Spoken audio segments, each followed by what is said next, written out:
Hi. This presentation is about the theorist Benjamin Bloom and his theory, Bloom's taxonomy. We are Katie Getz, Carrie Merritt, and Jake Walters. Here I will just briefly outline what we'll go over in our presentation today.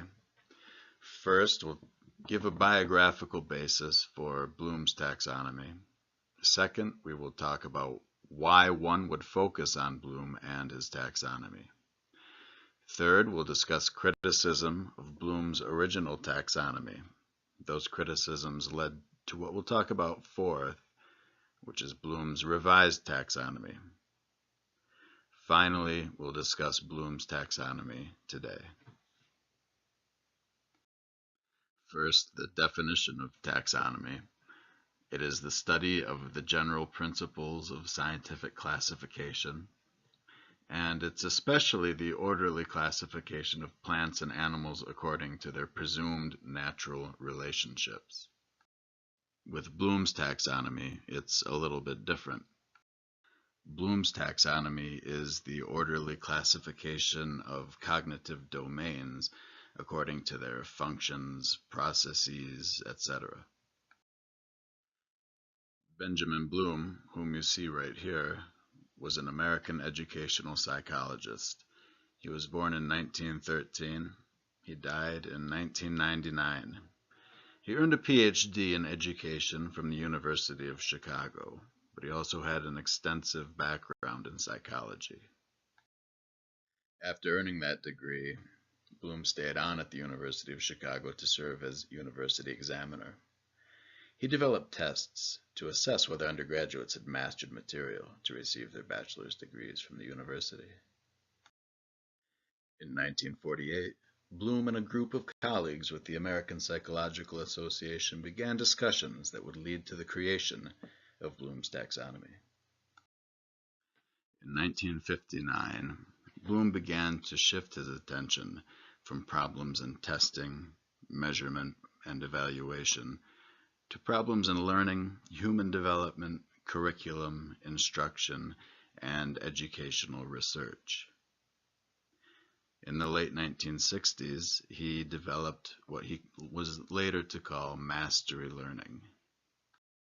The way that teachers handled instruction before this was to teach an entire unit, and at the end of that unit give the students a test which would determine the students' grades.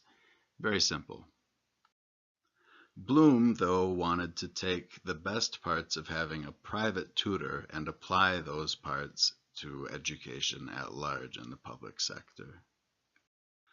What Bloom determined to be the most important thing about having a private tutor was the constant feedback that students were exposed to as they learned new things.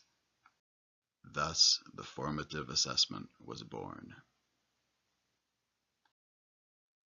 Mastery learning. Bloom developed mastery learning in the late 1960s. This is an approach to education which relies on feedback given to the student regularly over the course of an instructional unit. Nowadays, we just think of this as common sense. It wasn't so before Bloom came along. Bloom called these formative assessments because they were informative to the students. With the results of these formative assessments, students could better self-regulate their own learning. Over the course of my own teaching career, I've always thought of formative assessments as being informative to me, so that I can better design instruction for my students. The fact that Bloom's taxonomy is still used over 50 years after its creation is a testament to its contribution to education.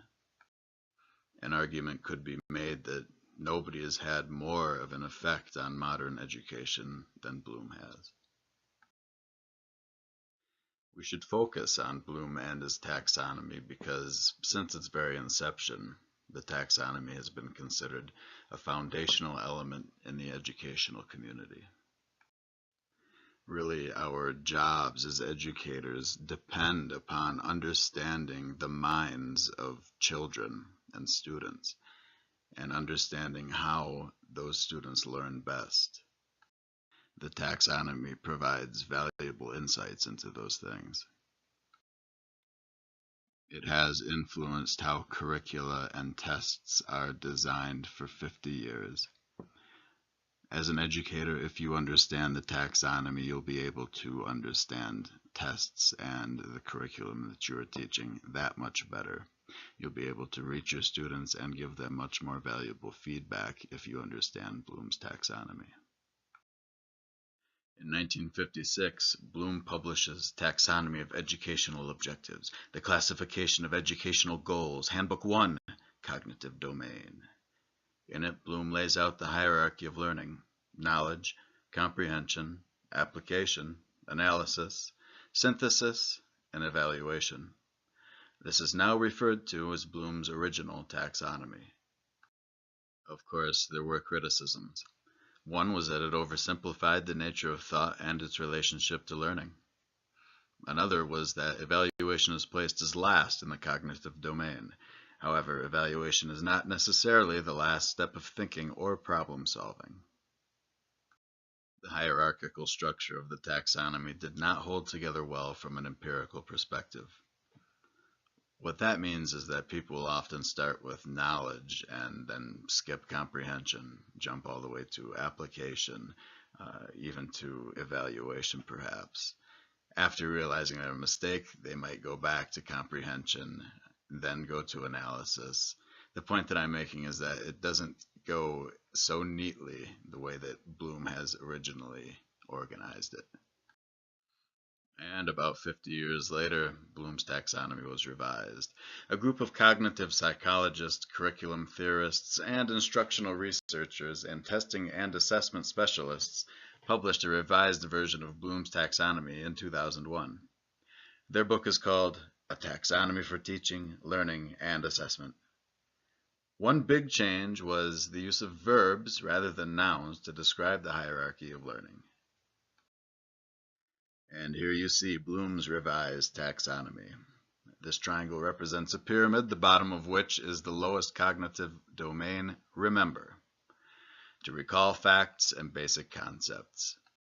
Define, duplicate, list, memorize, repeat, state.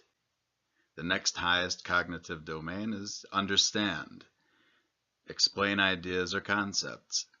This includes to classify, to describe, to discuss, to explain, to identify, to locate, to recognize, to report, to select, to translate. I do find that one interesting, to translate. I personally would place that higher up on this pyramid. But I guess I consider it more an act of interpretation, and then to re-explain in another language. It seems to me a deeper level of thinking is required. At any rate, the next highest cognitive domain is apply. That is, to use information in new situations. That includes to execute, to implement, to solve, to use, demonstrate, interpret, operate, schedule, sketch. Next up is to analyze. That is, to draw connections among ideas, to differentiate, organize, relate, compare, contrast, distinguish, examine, experiment, question, test. Next is what once upon a time was the last in the cognitive domains. It was evaluation, to justify a stand or decision, to appraise, argue, defend, judge, select, support, value, critique, or weigh. And finally, there's to create. That is, to produce new or original work. That includes designing, assembling, constructing, conjecturing, developing, formulating, authoring, investigating. The biggest impact that the taxonomy has is the creation of effective learning objectives. Bloom is the guy, after all, who came up with the idea of the formative assessment. We use the verbs of the taxonomy to give measurable ways to evaluate learning. This should be familiar to us as we make our lesson plans. This is just a visual that illustrates the different cognitive domains.